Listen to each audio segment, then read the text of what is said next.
Ini agak sedikit serem nih pertanyaan saya, Pak Ustadz. kita ini kan pasti akan mengalami yang namanya mati seperti itu ya, kan gitu ya, Dik. Walaupun bersembunyi dimanapun, kematian itu akan pasti menghampiri. Nah, sebenarnya agak ngeri-ngeri juga nih Pak Ustadz. Jadi gimana ya supaya kematian itu juga nanti baik seperti itu? Bukan kematian tuh udah diatur sama Allah. Kematian tuh udah diatur sama Allah. Biasanya kalau apa-apa yang kita minta udah diatur, berarti kita diam aja. Udah diatur ini. Gimana Pak Ustadz? Mohon ini satu pencerahan Pak Ustadz untuk kita ini. Ya, Bismillahirrahmanirrahim. Assalamualaikum warahmatullahi wabarakatuh. Waalaikumsalam warahmatullahi wabarakatuh. Amin ya rabbal alamin. Memang yang sampai saat ini juga ya saya juga takut itu sebenarnya kematian juga ya. Persoalannya itu banyak juga saudara-saudara kita itu malah seneng dia meninggal ya. Malah dicari ya. Malah dicari. Bunuh diri. Bukan berarti takut matinya, enggak sih. Sebenarnya takut masih ada salah dan dosa yang lekat di kita. Sebenarnya kan itu intinya, takutnya di titik itu. Makanya ayo kita kejar bagaimana dosa-dosa kita itu nanti banyak diampuni atau dihapus oleh Allah Ta'ala, insya Allah ya. Nah, cara-cara kematian itu memang bisa berbeda-beda. Ada yang hanya kepleset mati, ya, betul Pak. Ya, kepleset pinggir rel kereta. Ada yang jatuh di kamar mandi Pak Ustadz, itu juga mati. Kalau itu memang disiapin biasanya. Ya. Saya semuanya disiapin. Ustadz disiapin siapa? Disiapin Allah.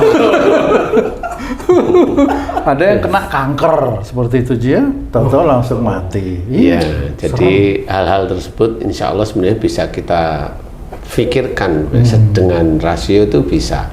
Kenapa sih orang ini matinya begini, kenapa begini? Insya Allah walaupun tidak tepat sekali, tapi ada gambaran agar kita itu berusaha untuk tidak melakukan seperti orang yang meninggalnya seperti itu. Berarti Ustadz, yang kita harapkan adalah meninggalnya dalam keadaan sesuatu yang baik-baik saja seperti husnul khotimah. Itu yang husnul khotimah ya boleh itu berdoa, tetapi berdoa itu kan hanya sekedar doa. Diterima nggak sama Allah? Diterima. Dikabulkan nggak? Allah alam, kan gitu ya. Jadi berdoa boleh, husnul khotimah maunya begitu boleh, cuma cara untuk menjadikan meninggalnya itu husnul khotimah tetap harus ada ikhtiar dari kita yang pengen meninggalnya husnul khotimah. Jadi nggak semata-mata minta husnul khotimah gitu ya. Sebenarnya itu bisa aja diberikan oleh Allah Ta'ala. Ada beberapa teman saya waktu dulu nih ya, itu dia bilang saya pengen matinya nanti waktu haji. Saya mau meninggalnya waktu umroh karena saya pikir tugas saya sudah selesai, anak-anak sudah selesai, saya mau meninggalnya di waktu umroh. Meninggal beneran. Tapi persoalannya adalah apakah dengan meninggal di sana itu terus nggak ada dosa? Kan begitu intinya. Bukan. Tapi memang ada dikabulkan oleh Allah Ta'ala doa-doa orang-orang yang kurang lebihnya seperti itu. Jadi ada orang yang kepingin meninggalnya waktu sujud, dia kepingin saya meninggalnya waktu sujud. Tapi apakah pada saat dia meninggalnya sujud itu dosanya hilang? Wallahu a'lam, kan dosa tetap tercatat. Nggak bisa hilang pada saat seseorang itu meninggalnya dalam keadaan yang baik. Tapi kebanyakan di masyarakat itu orang awam kalau meninggal sujud, wah udah pasti masuk surga. Boleh kita itu menghakimi bahwa sepertinya kita Tuhan. Saudara kita yang seperti itu merasa dirinya Tuhan, tidak boleh. Tetap siapapun orang itu akan dihisab. Seperti itu. Jadi tidak bisa kita terus ini husnul khatimah terus dia pasti masuk surga. Tidak bisa. Catatan baik buruk di dunia aja kita nggak tahu. ngomong dengan malaikat atid sama malaikat raqib, nggak pernah, nggak tahu, nggak bisa melihat, kok bisa ngomongkan seperti itu. Paling tidak bersyukur matinya akhir hayatnya dalam keadaan baik gitu. Ya, yang meninggal harusnya bersyukur lah ya. Keluarga. Ada yang meninggal di tempat tidur. Paling itu kan. Kan gitu Pak Ustadz. Iya, tempat tidur sama siapa sekarang? Kan Wah, ini yang bahaya nih. Ya, kan saya pernah baca itu di berita. Iya. Ada kakek-kakek umur 55 tahun meninggal di hotel. Iya, benar. Yang lapor meninggal ada teman kencannya. Lah kan itu kan su'ul khatimah namanya. Nah, jadi itu di depan manusia aja sebenarnya. Husnul khatimah, su'ul khatimah itu di depan manusia. Jadi kalau memang husnul khatimah ya keluarganya itu nggak terlalu malu kan, ya, tapi juga nggak usah bangga gitu loh, karena tetap dosa amal baik itu tetap akan dicatat. Persoalannya itu banyak mana, karena itu kematian itu memang bisa diminta bagi orang-orang tertentu dengan nafsunya. Makanya ada teman saya yang ngomong seperti itu, memang meninggal dia di waktu haji ada, waktu umroh ada, merasa dia dirinya sudah selesai. Anak-anak udah mentas itu merasa udah selesai. Lah kan dia udah merasa selesai. Udah merasa selesai itu kan Allah juga Maha mendengar. Lah tugasmu kok bilang selesai gimana? Dia yakin nih bahwa dia itu sudah selesai. Anaknya sudah mentas itu sudah dibilang udah selesai. Mentas itu menikah. Mentas itu ya sudah lulus lah. Nah, menikah ada, lulus ada. Nah itu dia bilang udah selesai tugasnya. Ada yang udah menikah semua, udah selesai. Jadi kalau dia bilang udah selesai, finish. Ya Allah ketok palu. Nggak taunya ya itu tadi, dosa-dosanya kan kemana. Jadi seseorang yang merasa tugasnya selesai itu kan tugas hidup. Pada saat tugas akhiratnya itu yang bagaimana dengan ibadah-ibadahnya, bagaimana dengan akhlaknya yang amburadul terus menerus, bagaimana dia dalam memohon ampun kepada Allah Ta'ala, bagaimana dia dalam bersyukur kepada Allah Ta'ala, itu kan dihitung. Mohon ampun jarang, hanya cuma 3 kali di mulut kemana. Kan ya nggak cukup dengan seharian itu kita hanya cuma 3 kali, 15 kali, karena 5 kali sholat, kan nggak cukup. Menurut saya nggak cukup seperti itu, karena kita banyak salah dan dosa. Salah mata, salah telinga, salah berpikir, salah berucap, banyak salah. Jadi fokuslah dengan baik. Bersyukur pun juga gitu. Mensyukuri nikmat itu kalau dapat uang itu disyukuri. Padahal nikmat dari Allah Ta'ala itu bukan uang. Mensyukuri nikmat karena anaknya pandai itu bukan nikmat, itu ujian. Jadi yang disyukuri itu ujian malah, walaupun boleh. Nah, mensyukuri nikmat Allah itu apa? Hidupnya kita dibangunkan pagi oleh Allah Ta'ala, itulah nikmat dari Allah Ta'ala. Bisa berjalan kaki, nikmat. Bisa mengerjakan dengan tangan, nikmat dari Allah Ta'ala. Bisa menjalankan ibadah, itu juga nikmat dari Allah Ta'ala. Bisa berpikir, bisa bicara, itu nikmat. Dan itu jarang orang Islam itu mensyukuri seperti itu. Dan apakah dengan tidak pernah bersyukur itu bisa masuk surga? Nanti dulu kan. Ayatnya juga harus tahu. La in syakartum la azidannakum wa la in kafartum inna adzabi lasadid. Dari ayat ini sudah dijelaskan, jika kita itu bersyukur atas nikmat Allah, nanti akan ditambah nikmatnya. Bukan ditambah nikmatnya, ditambah hartanya. Ditambah nikmat itu karena memang dia bersyukur tentang kaki yang dititipkan oleh Allah Ta'ala, tangan dititipkan oleh Allah Ta'ala, mulut, pikiran, dan semuanya. Termasuk diberi harta, dia tidak congkak, dia tidak sombong, dia tidak ujub, riak. Dia betul-betul memakainya dengan yang baik. Dia bersyukur atas nikmat yang dititipkan oleh Allah Ta'ala sejak dalam kandungan hingga saat ini. Ditambahlah nikmat. Gimana tambahnya nikmat? Dipanjangkan umurnya, dijadikan hidupnya lebih manfaat. Kan seperti itu. Coba kalau ibaratnya kamu kalau habis sholat tuh AJJ, nah belum nih, kan selalu mensyukuri ya. Semua yang didapat tiap bulan gaji itu disyukuri nggak itu? Alhamdulillah ya Allah. Betul nggak? Betul. Pertanyaannya, nikmatnya setelah pensiun itu apa? Jadi itu coba saya tanya coba. Setelah nggak terima gaji ada nggak itu? Padahal yang disyukuri itu kan gaji. Kenapa nggak ditambah gajinya oleh Allah Ta'ala? Coba kenapa? Betul. Buktiin beneran. Jadi yang dimaksud ditambahkan nikmat oleh Allah Ta'ala itu bukan gajinya, bukan uangnya, seperti itu ujian. Tapi kalau kita mensyukuri nikmat yaitu kehidupan kita, tangan, kaki, mulut, pikiran kita, yang ditambahkan itu sehingga apa? Dijadikan sehat oleh Allah Ta'ala, dijaga semuanya oleh Allah Ta'ala itu. Makanya kalau disyukuri gaji, mana sekarang pensiun ini ada gaji enggak? Kan gitu aja. Kamu tuh mana? Bonus saja 5 juta nggak dapat, 500.000 aja apalagi nggak dapat, kan gitu. Lah iya. Sebenarnya ujiannya dikurangin. Kalau gajinya nambah berarti ujiannya ditambah. Lah kan ujian namanya ya. Nah, di titik inilah orang pada tidak tahu, tidak bersyukur. Apakah dengan meninggal husnul khotimah itu ngerti nggak kita? Berhitung nggak dengan itu? Kan nggak pernah dihitung. Kelihatannya aja baik di mata manusia. Manusia itu beda dengan para malaikat yang mencatat baik atau buruk. Beda. Manusia itu hanya kelihatan senyum aja udah baik. Itu manusia. Ya tentu. Betul. Ada mamanya kamu disenyumin langsung baik orang itu. Berapa nomor WA? Kan gitu biasanya. Oh ini cewek. Nggak tahu saya. Malah Cowok sama. enggak sih. Ada bedanya sih. Kan malah jujur kan gitu ya. Nah, di sini nggak ngerti orang itu belum paham bahwa yang disyukuri yang mana.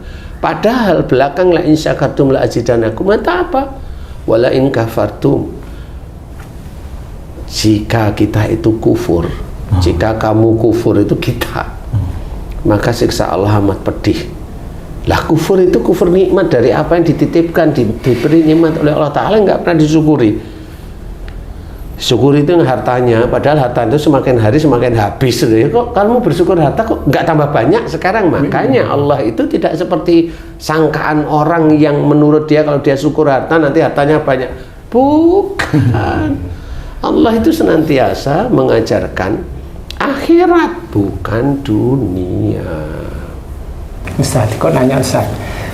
Kalau yang tadi kita bicara kematian itu kan kadang sebagian orang tertentu yang katanya indigo begitu, dia bisa tahu ini nanti mati kapan.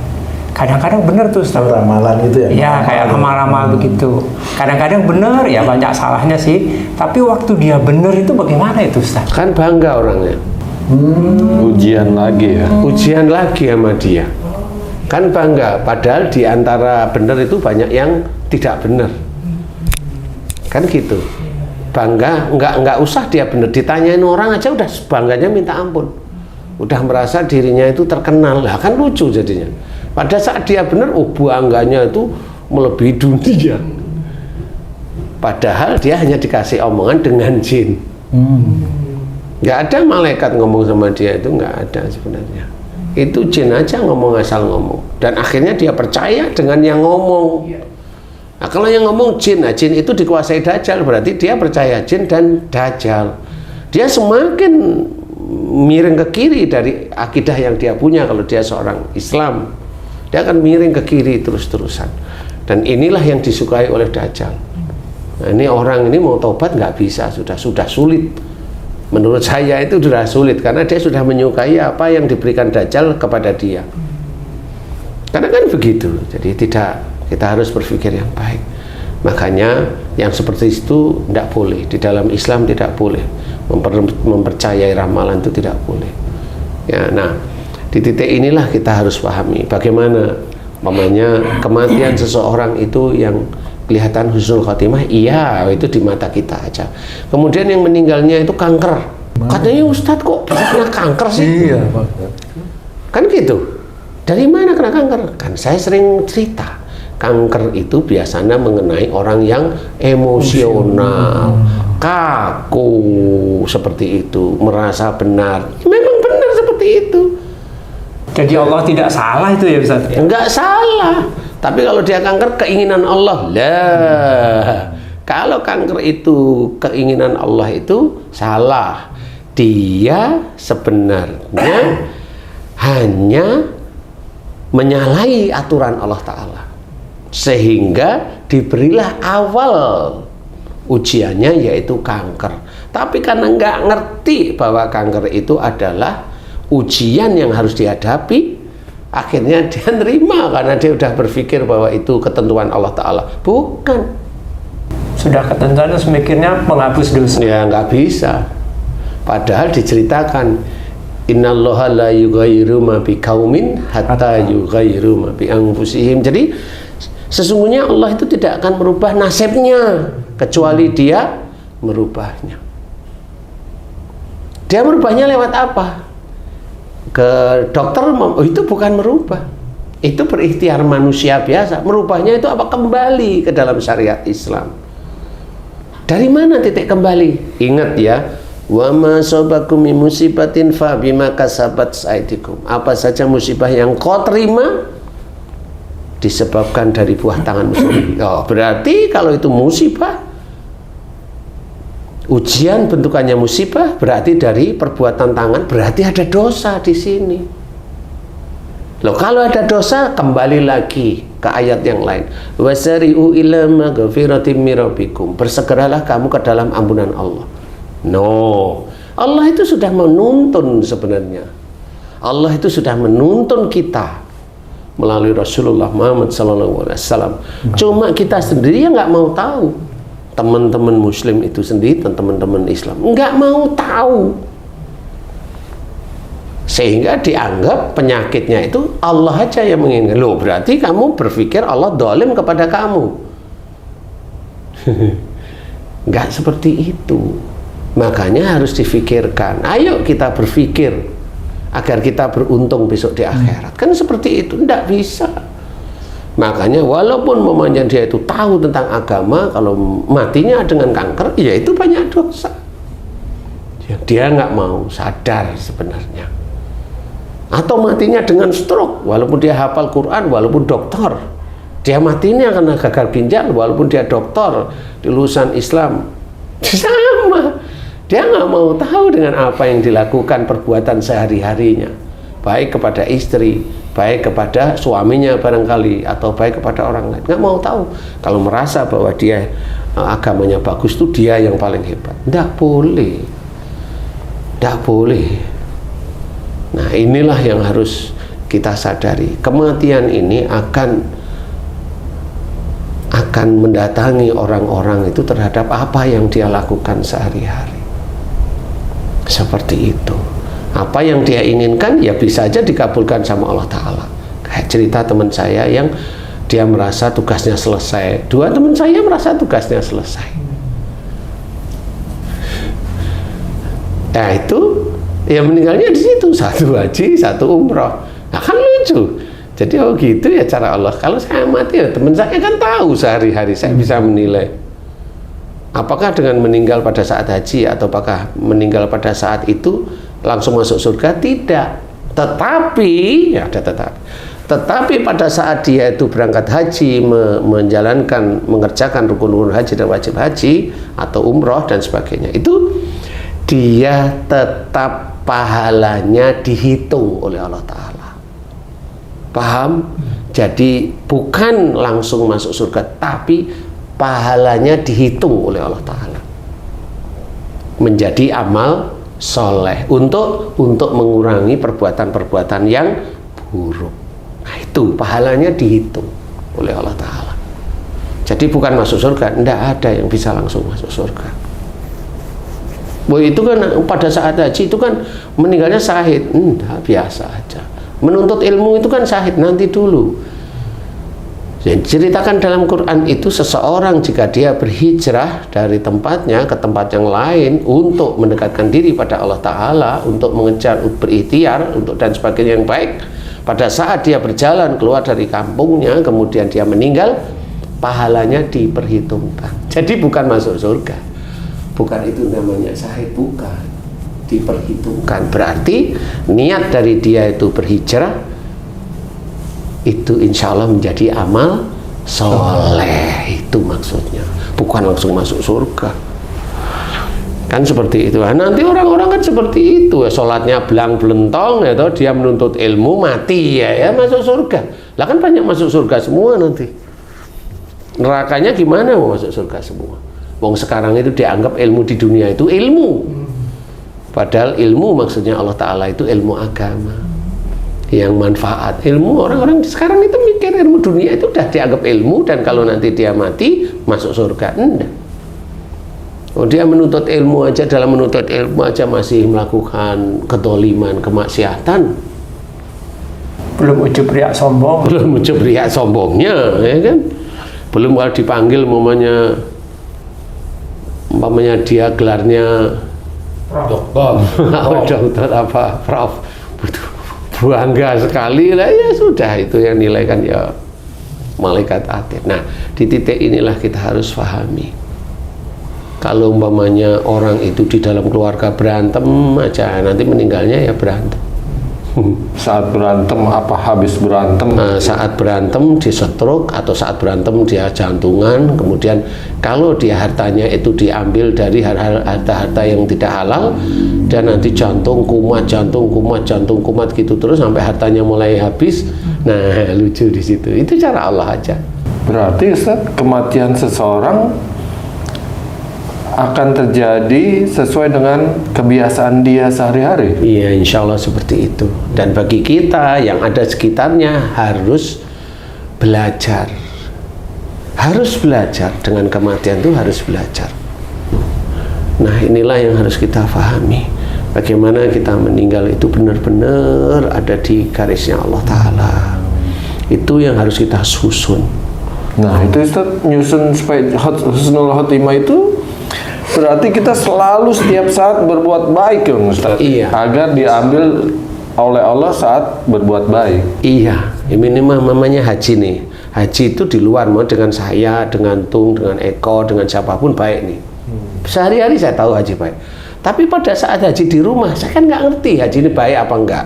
Iya. Baik Ustaz, nyapu.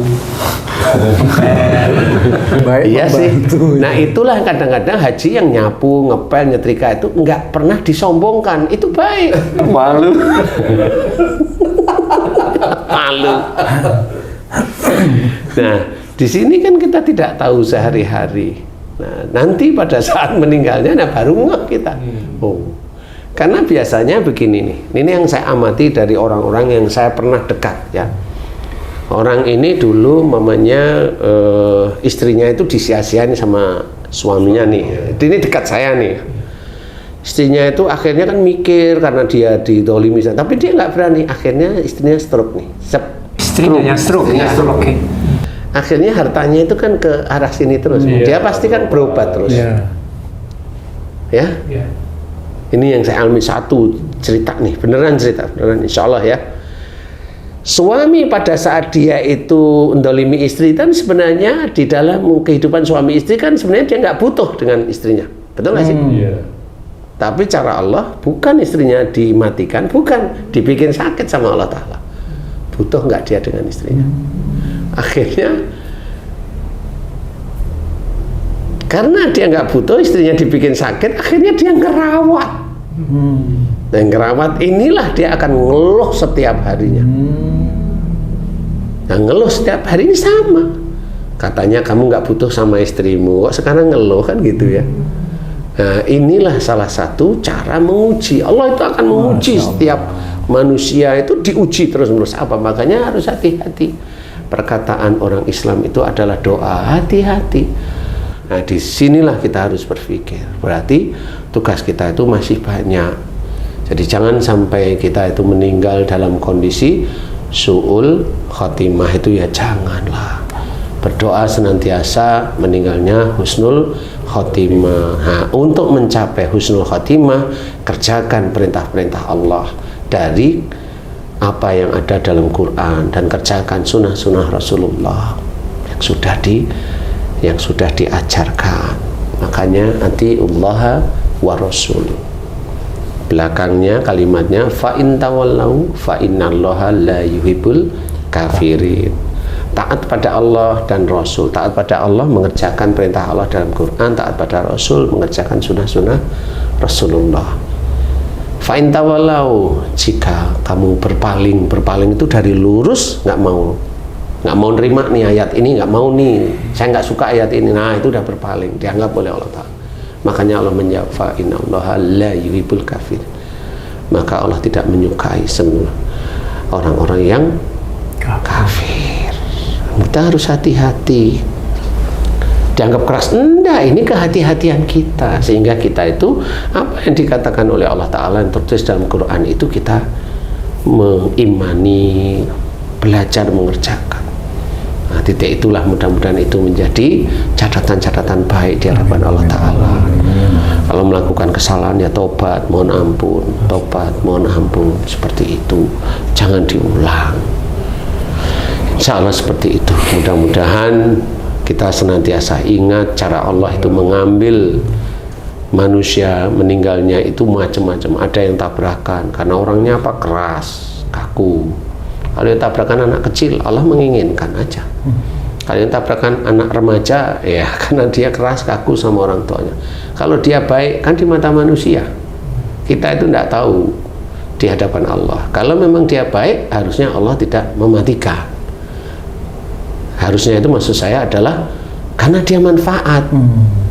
Tapi kalau orang tidak tahu, taunya dia itu kelihatan baik, kan arti kan seperti itu ya. Mamanya Pak Haji C di rumah itu baik sama istrinya, tapi nanti kalau udah keluar ya baik. Ya baik juga Ci. Iya Ustaz. Sama istrinya juga, sama istrinya loh ini. Satu kan, tetap sama. Di rumah baik sama istrinya, nya Haji C. Di luar baik sama istrinya, nya orang lain. Tapi Kan satu orang yang sama. di luar beda. Nah itu apakah itu namanya baik? Kan ya juga. Iya. Nah, ini harus kita pahami. Belajar benar-benar. Kerjakan syariat Islam dengan sungguh-sungguh. Kerjakan kebaikannya hanya satu, lillahi ta'ala. Tidak ada lain. Makanya ucapan la ilaha illallah itu sudah jelas. Itu ibaratnya sudah harga mati untuk kita, sehingga tidak hanya cuma mengucap di mulut. Orang bisa bersumpah palsu, orang bisa mengucap ya palsu sebenarnya, karena hati dan perbuatannya enggak seperti yang dia ucapkan. Insya Allah seperti itu. Ustaz, kalau kita dengar taklim gini, ada keinginan semangat untuk berubah dari sesuatu yang telah dilakukan buruk untuk melakukan yang baik. Tapi setelah keluar taklim suka banyak ujian tuh, gimana supaya tetap pada keinginan di awal itu, Ustaz? Ya itulah ujian. Ujian apa?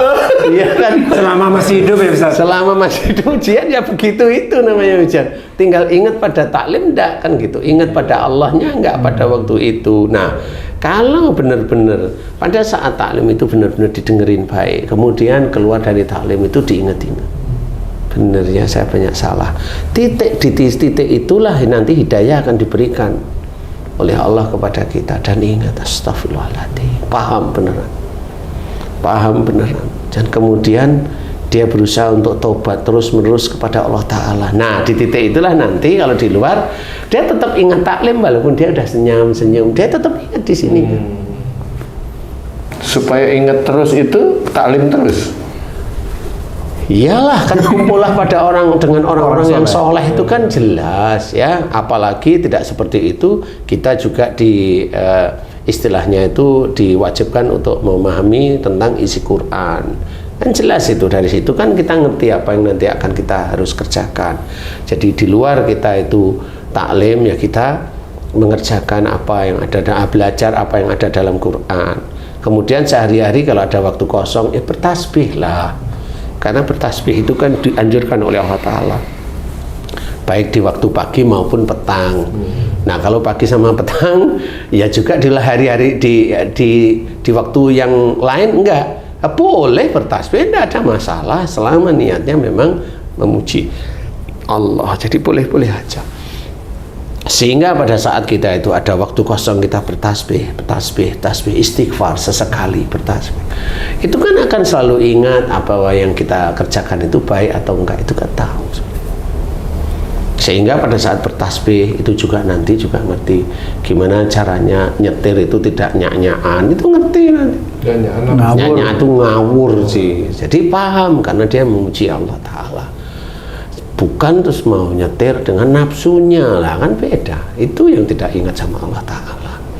Nah, ingat pada Allah itu nanti kan bisa lihat, nggak cuma kita yang naik mobil, kan di depan ada kendaraan lain, di belakang ada kendaraan, dari depan ada kendaraan lain. Itu kan kita memainkan, sehingga pada saat kita itu ingat pada Allah Ta'ala, disitulah kita nanti akan dilindungi.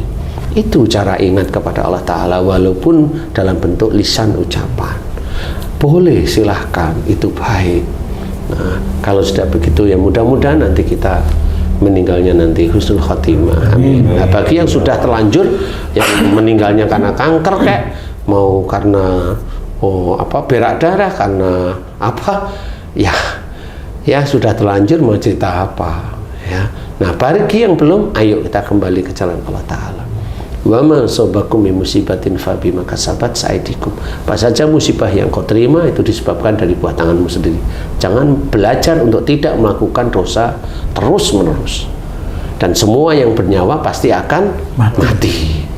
Jadi kita harus pahami itu. Jadi menyongsong akhirat harus kita, caranya adalah melakukan perbuatan-perbuatan baik.